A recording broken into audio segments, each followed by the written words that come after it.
यहाँ पर एक क्वेश्चन है, ऑफ द फॉलोइंग, यानी नीचे जो दे रखे हैं इनके क्या है 0.10 मोलल एक्वस सॉल्यूशंस हैं, यानी इन चारों के जो है कितने मोल 0.10 मोल किस में है, पानी में है।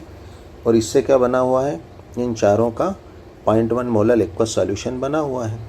Which one will exhibit the largest freezing point depression, यानी इन चारों में डिप्रेशन इन फ्रीजिंग पॉइंट सबसे ज़्यादा किसका होगा। तो यहाँ पर आंसर होगा सी। ये किस तरह से होगा, आइए हम देखते हैं। जैसा कि हमने क्वेश्चन में देखा, इन चारों के जो हैं कितने हैं 0.10 मोल किस में, 1 किलोग्राम वाटर में या 1000 ग्राम वाटर में क्या है डिज़ोल्व है, घुले हुए हैं, जिससे इन चारों के क्या है अलग अलग 0.1 मोलल एक्वस सॉल्यूशन बना हुआ है। तो इन चारों के सॉल्यूशन में जो है कौन सबसे ज़्यादा डिप्रेशन इन फ्रीजिंग पॉइंट बताएगा, यानी माइनस में किसका सबसे ज़्यादा फ्रीजिंग पॉइंट होगा। तो माइनस में ज़्यादा फ्रीजिंग पॉइंट यानी मान लो 0 है, 0 के बाद क्या होता है -1, -2, -3, -4, इस तरह से जो है ये -5, -6। तो माइनस में ज़्यादा यानी जैसे यहाँ पर -4 है तो माइनस में 4 ज़्यादा है, ठीक है ना। तो यहाँ पर जो है डिप्रेशन इन फ्रीजिंग पॉइंट, यानी फ्रीजिंग पॉइंट इन सब में सबसे नीचे किसका होगा।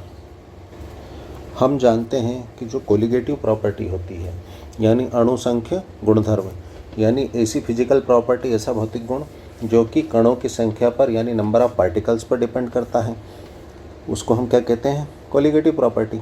कोलिगेटिव प्रॉपर्टी में क्या क्या आता है, relative lowering in vapour pressure, यानी वाष्प दाब का अपेक्षिक अवनमन। ये भी क्या है एक कोलिगेटिव प्रॉपर्टी, यानी ये किस पे, कणों की संख्या पर या नंबर ऑफ आयंस पे, आयनों की संख्या पर डिपेंड करेगा। उसी तरह एलिवेशन इन बॉइलिंग पॉइंट, यानी क्वथनांक में उन्नयन, यानी बॉइलिंग पॉइंट का बढ़ जाना, ये भी क्या है कोलिगेटिव प्रॉपर्टी है। तो यह भी कणों यानी आयनों की संख्या पर डिपेंड करेगा। उसी तरह जो है डिप्रेशन इन फ्रीजिंग पॉइंट, जो यहाँ पर हमें क्वेश्चन में दे रखा है, ये भी क्या है कोलिगेटिव प्रॉपर्टी है, यानी ये नंबर ऑफ पार्टिकल्स पे यानी आयंस पे डिपेंड करेगा। और उसी तरह जो है ऑस्मोसिस या है ना, और क्या है ऑस्मोटिक प्रेशर, यानी परासरण दाब, परासरण, ये भी क्या है कोलिगेटिव प्रॉपर्टी है, जो कि कणों की संख्या पर या आयनों की संख्या पर डिपेंड करता है।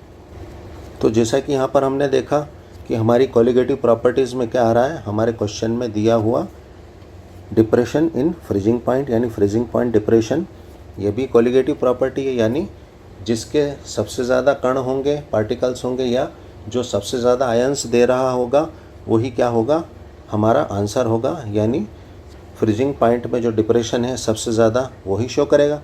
यानी यहाँ पर हमें इन चारों ऑप्शंस में ये देखना पड़ेगा कौन सबसे ज़्यादा आयंस दे रहा है। तो यहाँ पर हम चेक करेंगे।